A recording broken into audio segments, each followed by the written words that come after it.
They used to call me names behind my back: trash, welfare girl, broken home, reject.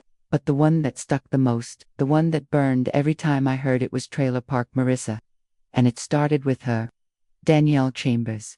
She was the queen of Belridge, high, blonde, rich, and flawless. Her father owned half the real estate in town, and she made sure everyone knew it. Danielle was the kind of girl who could smile to your face while cutting you open with her words. I was just collateral damage. I still remember the first time she humiliated me publicly. I was 13, standing in the school cafeteria wearing second-hand jeans that didn't quite fit, waiting in the free lunch line when Danielle strutted by with her entourage. "Careful, girls," she said loudly. "Trash pickups early today." Her friends laughed like it was the funniest thing they'd ever heard. I remember clutching my tray so tightly my knuckles turned white. I didn't cry. I wouldn't give her the satisfaction. At home, things weren't better. My mom worked 2 jobs just to keep the lights on. My dad had disappeared when I was 8, and I hadn't heard from him since. We lived in a tiny rusted trailer at the edge of town, where the walls were so thin you could hear your neighbor sneeze through the paneling. I did my homework with a flashlight some nights when the power got shut off. But I had dreams. Big ones. While Danielle and her clones wasted afternoons gossiping about boys and shopping sprees, I worked after school at a local diner, saved every penny I could, and studied like my life depended on it, because it did. "You think you're better than us just because you get A's," Danielle hissed one day when I beat her on a math test. "Newsflash, Marissa, no one cares. You're still trash." Her voice echoed in my head for years. Even when I earned a full scholarship to an out-of-state university. Even when I graduated with honors in business and data analytics. Even when I landed my first job at a fast-growing tech startup in Seattle, Danielle's words lingered like a shadow. "You're still trash." It's funny how some people think they get to define you. 10 years after high school, I was 28, living in a modest 1-bedroom apartment in the city, working 70-hour weeks as a junior operations lead. I wasn't rich, not yet, but I had momentum. One night, after a long shift, I found myself scrolling through Facebook, half tired, half That's when I saw her, Danielle, the queen bee of Belridge. She was still in town, working in some kind of executive assistant role for her dad's development company, Chambers Realty Group. I clicked through her photos: lavish vacations, brunch with champagne, designer bags, all the things I used to dream about, all the things I never had. But something else caught my eye. A status update. Feeling blessed to work with the best team at Chambers, so proud of the commercial expansion plans in progress. And beneath that, a tagged location: a small regional construction tech firm, Timberline Operations Inc. Weird. I remembered that name. Chambers Realty had merged with Timberline last year. My curiosity got the better of me. I started digging. Timberline had been struggling. Their internal software was outdated. Project timelines were a mess. Employee turnover was high. The merger was supposed to save them, but from what I could find in business filings and reviews, it wasn't going well. That's when the thought crept in: what if? I spent the next 3 weeks digging deeper. Timberline was undervalued, bleeding money, but it had potential, especially with the right tech overhaul.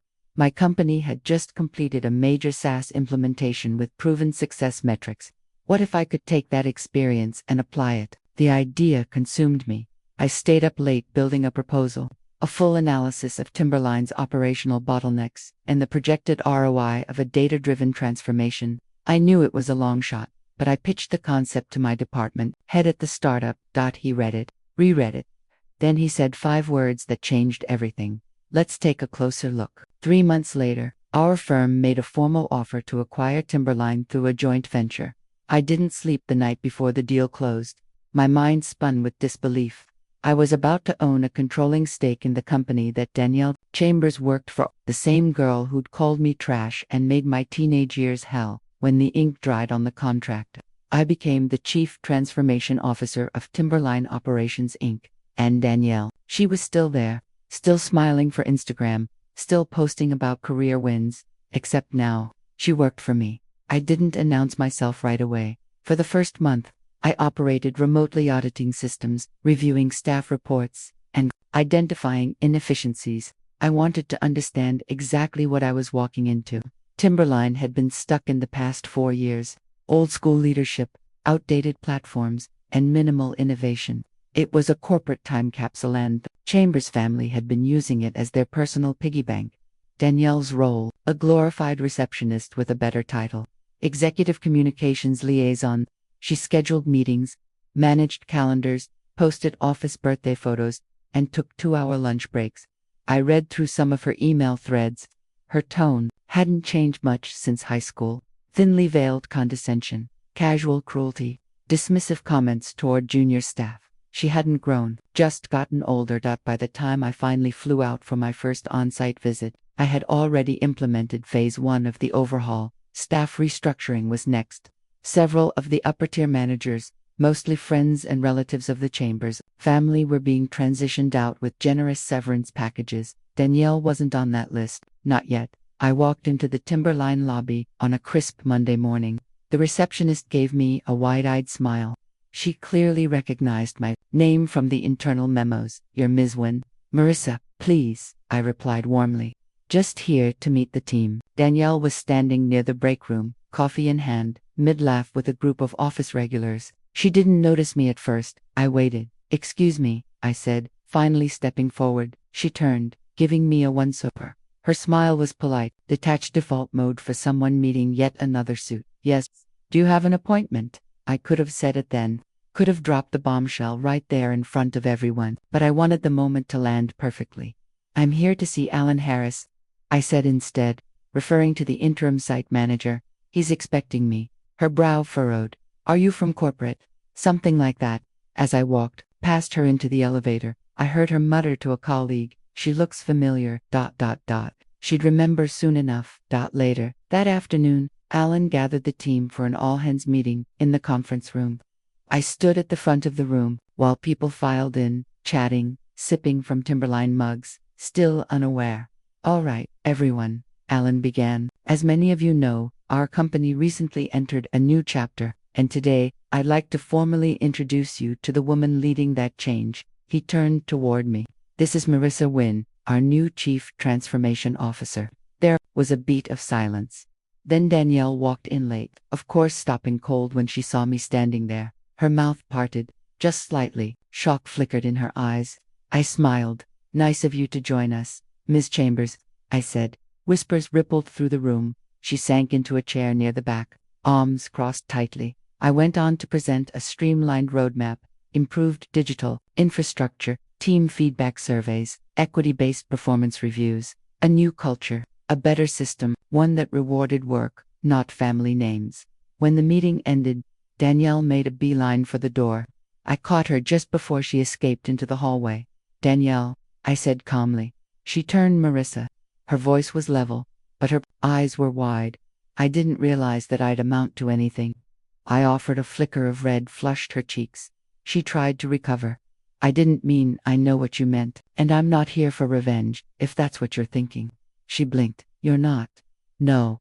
I'm here to rebuild a company that's been slowly bleeding out under layers of bad decisions and nepotism. If you're willing to really work, there's a place for you here. But you'll be held to the same standard as everyone else." There was a long pause. "I've changed," she said finally. But the words lacked conviction. "We'll see," I replied, and walked away. For weeks, she avoided me. But I watched.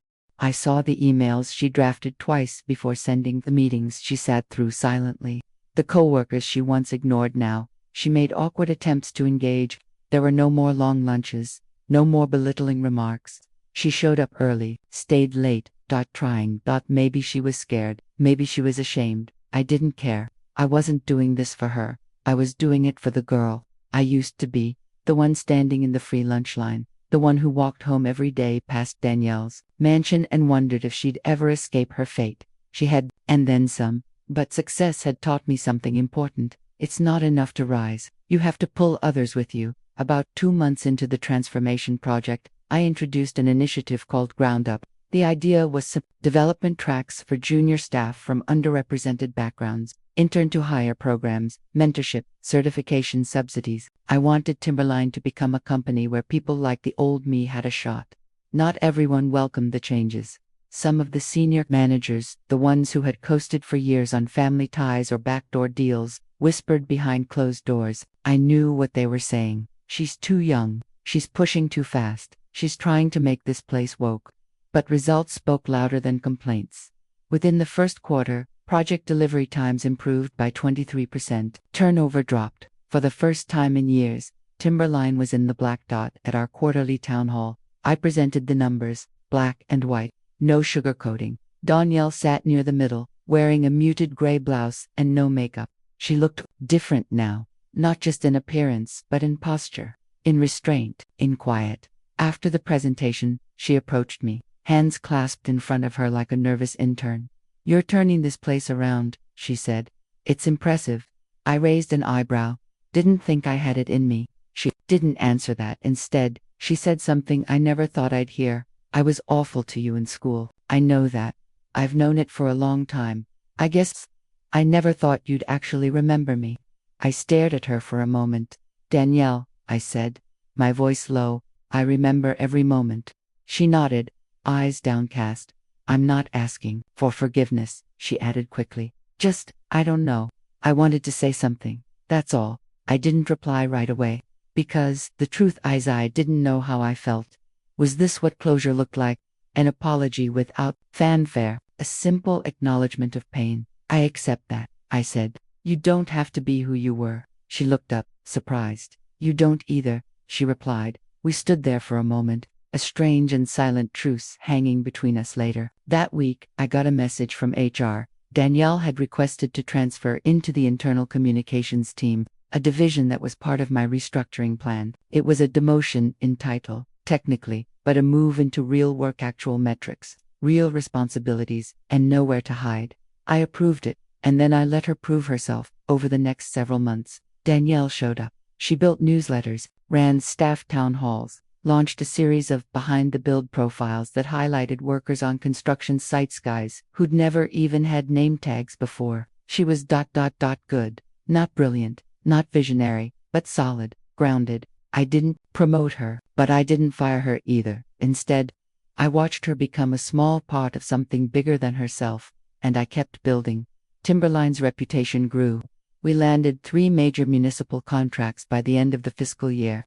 I was offered a seat at the executive board of our parent company, and when the Chambers family formally sold off their remaining shares, I bought a percentage myself quietly, but with full legal weight.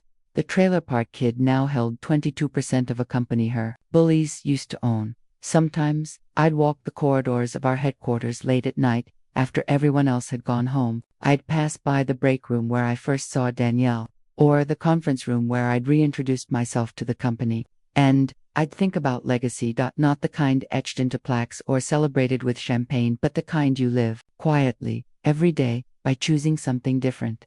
Something better. I never told Danielle about my final purchase of her family's stock. She didn't need to know. That story wasn't hers anymore. 6 months after the Chambers shares were transferred to me, I received an invitation. It was hand-delivered to my office in a sleek, ivory envelope with gold trim, very on brand for the Chambers. "You are cordially invited to the Belridge Women in Business Awards ceremony, honoring Danielle Chambers, rising voice in workplace communications." I stared at it for a long minute. Danielle honored for communications. I should have laughed, but I didn't. Instead, I felt something stranger, something like pride. She had stayed, she had worked, and apparently, someone had noticed. I wasn't sure if she knew I'd be invited. After all, the awards were local to Belridge. I hadn't been back in over a decade. But I went. Not for her. For me. The ceremony was held in the grand ballroom of a country club I'd once delivered food to as a teenager. I remember sneaking glances through the kitchen doors at crystal chandeliers, feeling like I was watching life from behind glass. Now, I was walking through the front doors, wearing a tailored suit, hair cleanly styled, no name tag, no delivery bag. No shame. Danielle was already there, standing near the buffet with a champagne flute in hand. She wore a navy sheath dress, modest but elegant. And her posture was different, not stiff, not haughty, just composed. When she saw me, she froze. Then she walked over. "You came," she said. "You invited me," I replied. She nodded. "I wasn't sure you'd show." I wasn't sure either. We stood there for a moment, two grown women shaped by fire, hers from entitlement, mine from hunger. I meant what I said, Marissa, she said quietly. I'm not that girl anymore. I know I don't get to erase what I did, but I also don't want to pretend I wasn't part of it. That got my attention. Not defensive, not performative, just honest. The host called her name shortly after, and I watched as she accepted her award. Her speech was short but pointed. I used to think success was about titles and approval, she said, but I've learned that real value comes from service, from listening, from unlearning. I'm standing here because I finally stopped needing to be the loudest voice in the room and started becoming a useful one. The crowd applauded. I did too, and I meant it after the ceremony. As people mingled and glasses clinked, Danielle approached me one last time. I think you'll always be a better leader than I ever could be, she said. But if there's ever a day I can contribute to what you're building, I'd be honored. I gave a small smile. Maybe you already are, I said. She blinked, unsure how to take it. But I meant that too, because sometimes justice doesn't come in the form of revenge. Sometimes justice is a mirror, a quiet reminder of who you were and who you chose to become. A year after the ceremony, Timberline was thriving. We'd expanded into 3 new states, launched a cloud-based scheduling tool that drastically reduced job site delays, and were in talks to pilot a green construction initiative with one of the largest developers in the country. And me, I'd finally bought a home, not a penthouse or mansion, but a mid-century fixer-upper on a tree-lined street outside Seattle, with creaky floors, wide windows, and a garden that needed love. It reminded me of who I used to be and what I'd become, something bruised, but growing. I painted the living room myself, built my own bookshelves, invited friends over for wine and Thai takeout and board games. It felt like home, real home, not just a roof, a refuge. One night, after everyone had gone, and the house was quiet, I pulled out an old photo album my mother had mailed me a few months earlier. We hadn't spoken in years, not since I left Belridge, but out of nowhere, she'd sent a box of memories. Inside were yellowing report cards, school play programs, and a faded photo of 13-year-old me standing in front of our trailer. I was thin, unsure, braces, the wrong shoes, but I was smiling, a wide, radiant smile, even then, surrounded by chaos and cruelty. Something in me had believed that life could be different, that I could be different, and I had been right. I put the photo on my desk the next morning at Timberline HQ. Beneath it, I placed a sticky note with 5 words. You were never trash. Marissa. Danielle, by then, had transitioned to a new role as Director of Employee Engagement. Her work was surprisingly innovative. She'd created an anonymous grievance platform, implemented a peer recognition system, and coordinated mental health partnerships for staff. Our employee satisfaction scores were the highest they'd ever been. She still steered clear of the spotlight, though. I respected that we weren't friends. Not really, but we had something stranger. Mutual respect forged through shared growth and uncomfortable truths. And that was enough. People often ask me now if I ever confronted her properly, if I ever said, to her face, what she did to me and how much it hurt. I didn't, because I didn't need to. She already knew, and more importantly, she changed. That's the part people underestimate. Not the pain of the past, but the power of transformation. Yes. I had made her work for me. Yes. I'd taken ownership of the company her family once controlled, but my real victory was building something that would outlive both of us, a company where no one else would ever be made to feel like I was, a place where brilliance didn't need pedigree, where hard work wasn't mocked, where trailer park kids could rise just as high as trust fund heirs, where healing happened not through revenge but through purpose. That was my legacy, not my title, not my net worth, but what I chose to do with the power I'd earned. Years after I took over Timberline, I stood on a stage in San Francisco, accepting an award I never dreamed I'd receive. Innovator of the Year, Tech and Infrastructure. I wore a sleek black suit and heels that didn't hurt. The applause was loud, the lights blinding, but as I stepped up to the microphone, all I could think about was the girl I used to be sitting behind the counter of that diner in Belbridge, scribbling math problems on napkins between tables, dreaming of something more. Thank you, I said into the mic, my voice steadier than I felt. When I was growing up, I didn't know anyone who ran a company. I didn't know anyone who even believed I could. I wasn't born into this world, I had to build a ladder into it. The crowd was silent, listening. I've learned that success isn't just about how high you climb, it's about what you do when you get to the top. Do you pull the ladder up behind you, or do you reach back and offer a hand? I paused, scanning the audience, and for a moment I swore I saw her, Danielle, seated in the back, not in a spotlight, not holding a trophy, just watching, just nodding. I've chosen to build ladders because no one else did for me, and because I know what it feels like to be on the ground, looking up. I left the stage to a standing ovation, but the real reward came quietly. Weeks later, I got an email. Subject: internship application. The message was short. Hi Ms. Wynn, I'm 17, and I live in the same trailer park you grew up in. My mom works nights and my brother's in and out of school. I saw your story on the news. I didn't know someone from Belridge could make it like you did. I don't know where to start, but I want to learn that if there's any chance, any opportunity, I'd do whatever it takes. K.T.I. Read the email 3 times. Then I forwarded it to HR with one line: bring her in. That girl KT started with us 3 months later. She's sharp, curious, kind, every bit as determined as I remember being at her age, and every time I see her walking through the Timberline campus, laptop in hand, ideas in her eyes, I know this is why. This is why I endured the cruelty, why I kept my head down for years, why I refused to let Danielle Chambers or anyone else write my story for me, because someday, someone would need my story to believe in their own. That's the thing they don't tell you about power. The real kind doesn't come from revenge, it comes from becoming the kind of person who once would have saved you, and offering the hand you never got. So, if you're reading this, if you've ever been called trash, told to stay in your place, mocked for dreaming too big, let me tell you something no one told me. You are not trash. You are a fire that hasn't burned yet, a storm waiting to rise. You are a ladder, and someday, someone will climb because of you.